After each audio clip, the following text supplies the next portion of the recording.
मुख्यमंत्री एकनाथ शिंदे के साथ साथ शिवसेना से अलग हुए विधायकों और सांसदों ने पार्टी प्रमुख उद्धव ठाकरे के राजनीतिक अस्तित्व पर सवाल उठाया था। शिंदे समूह ने सीधे तौर पर शिवसेना पर दावा किया, कहा कि उद्धव का राजनीतिक रास्ता भविष्य में मुश्किल होगा। शिवसेना का यह विवाद सीधे चुनाव आयोग तक पहुंचा। हुआ क्या? इस बीच अंधेरी पूर्व विधानसभा सीट पर उपचुनाव होने वाला है। इस कारण चुनाव आयोग के लिए शिवसेना के भीतर विवाद पर तत्काल फैसला लेना जरूरी हो गया। दोनों समूहों ने पार्टी पर दावा किया तो चुनाव आयोग ने शनिवार को एक बड़ा ऐलान कर दिया। शिवसेना नाम के धनुष बाण निशान को फ्रीज कर दिया गया। महाराष्ट्र में शिवसेना को लेकर उद्धव ठाकरे और एकनाथ शिंदे गुट के बीच मची रार अब कुछ हद तक थम गई है। नाम और सिंबल की इस लड़ाई में चुनाव आयोग ने हाल में होने वाले अंधेरी पूर्व विधानसभा उपचुनाव के लिए उद्धव ठाकरे गुट को नया नाम और पार्टी सिंबल दे दिया है। वहीं शिंदे गुट को केवल नाम मिला है। चुनाव आयोग ने उद्धव गुट को पार्टी के नाम के रूप में शिवसेना उद्धव बाला साहेब ठाकरे और उनके चुनाव चिन्ह के रूप में मशाल आवंटित की है। उद्धव गुट फिलहाल राजनीतिक तौर पर शिवसेना उद्धव बाला साहेब ठाकरे के नाम से जाना जाएगा। साथ ही इसका चुनाव चिन्ह होगा मशाल। इस बीच उद्धव ठाकरे गुट ने नए चुनाव चिन्ह और नई पार्टी के नाम के साथ एक पोस्टर जारी किया। पोस्टर में दो लोगों को दिखाया गया है जो एक दूसरे से पीठ जोड़कर खड़े हैं। दोनों ने अपने एक एक हाथ से मशाल पकड़ी हुई है। यह जलती हुई मशाल है, यानी आंदोलन की। मशाल को अक्सर इस तरीके से देखा जाता है कि ये कुछ नया करने की ओर इशारा करता है। लगभग इसे हम क्रांति की तरह समझ सकते हैं। इस पोस्टर को भगवा रंग का बनाया गया है। अब इससे ज्यादा आपको कुछ बताने की जरूरत नहीं है। इसके नीचे एक सफेद रंग की पट्टी है जिसमें शिवसेना उद्धव बाला साहेब ठाकरे लिखा है। सफेद पट्टी में एक भगवा रंग का गोला भी है जिसके अंदर एक जलती हुई मशाल बनी है। पोस्टर जारी हुआ जिसके बाद उद्धव ठाकरे के बेटे आदित्य ठाकरे का एक बयान सामने आया। लगभग राजनीति में आदित्य ठाकरे का बयान भी कभी कभी बहुत मायने रख जाता है। आदित्य ठाकरे ने कहा कि नया प्रतीक, नया नाम, शिवसेना उद्धव बाला साहेब ठाकरे। हमें उद्धव बाला साहेब ठाकरे पर बेहद गर्व है। उन्होंने महाराष्ट्र में हजारों लोगों की जान बचाकर मुख्यमंत्री के रूप में काम किया। हमने अपने प्रदेश की जनता के लिए ईमानदारी से काम किया है।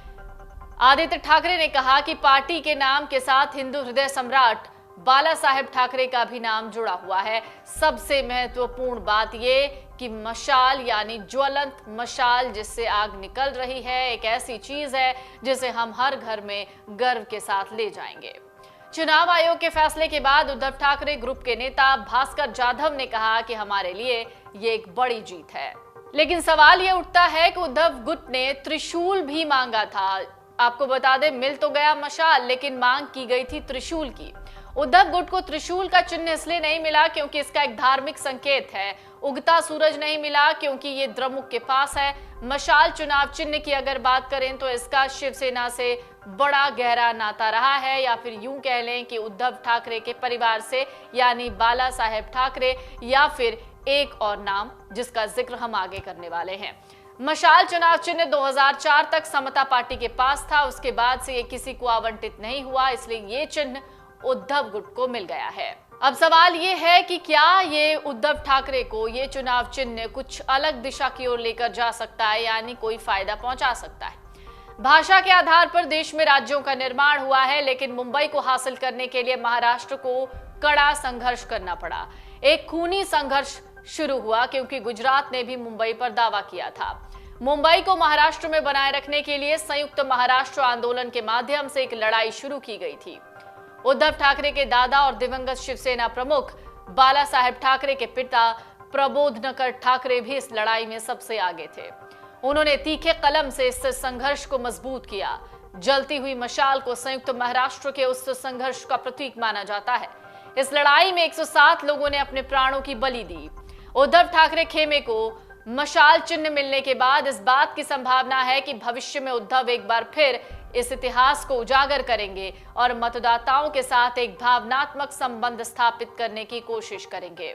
बगावत के बाद एकनाथ शिंदे बार बार उद्धव ठाकरे पर बाला साहेब के विचारों को त्यागने का आरोप लगा चुके हैं, लेकिन जब ये मशाल चिन्ह मिला, उद्धव ठाकरे ने इस चिन्ह की भी मांग की थी, तो अब हो सकता है कि इस आरोप में थोड़ी सी कमी आ जाए। शिंदे समूह का दावा है कि बाला साहेब ठाकरे के सच्चे उत्तराधिकारी हैं वो, लेकिन उद्धव के दल को अब चुनाव आयोग से जो मशाल चिन्ह मिला है उसका सीधा संबंध बाला साहेब से है।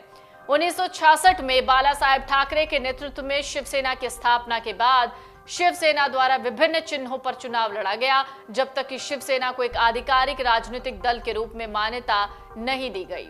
इसमें एक ट्रेन के इंजन का प्रतीक और उगते सूरज के साथ एक मशाल भी शामिल थी। छगन भुजबल, जिन्होंने 1985 में मशाल के चिन्ह पर शिवसेना से विधानसभा चुनाव लड़ा और जीता। शिवसेना और मशाल के बीच संबंध कोई नई बात नहीं है और इस मामले को देखकर और इस पूरी कहानी को देखकर यह समझा जा सकता है कि इतिहास शायद एक बार फिर उद्धव दोहराने की कोशिश में है। डाउनलोड करें अमर उजाला ऐप और पाएं खबरें लगातार। अगर आप ये वीडियो YouTube पर देख रहे हैं तो हमारे चैनल को सब्सक्राइब करें और बेल आइकन को दबाना ना भूलें। अगर आप Facebook पर ये वीडियो देख रहे हैं तो हमारे पेज को लाइक करें।